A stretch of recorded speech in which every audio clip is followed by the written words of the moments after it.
Welcome to the Learning Pines YouTube. We hope this video helps. In this video, I will explain how to check your Hyundai Veloster's transmission fluid. First, ensure your vehicle is parked on a perfectly level surface. This is crucial for an accurate measurement. Next, run the engine until it reaches its normal operating temperature, typically about 15 minutes of driving.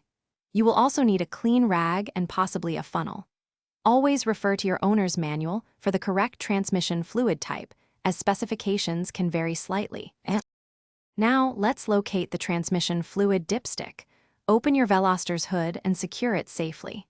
The transmission dipstick is typically a brightly colored handle, often yellow or red, to distinguish it from the engine oil dipstick. It's usually found towards the back or side of the engine compartment. Carefully pull the dipstick completely out of its tube.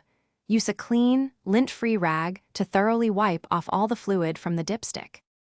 With the dipstick clean, reinsert it all the way back into its tube until it's fully seated. Wait a few seconds, then pull it out again for an accurate reading.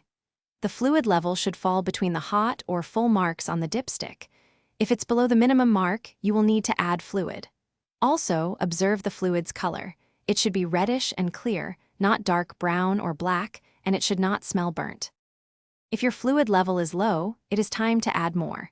Use a clean funnel to slowly pour the correct type of transmission fluid into the dipstick tube.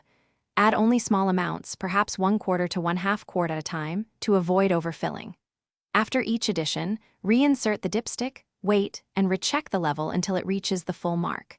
Once complete, securely reinsert the dipstick and close your Veloster's hood. Regular checks maintain your transmission's health. Thanks for watching. Consider subscribing if we helped you.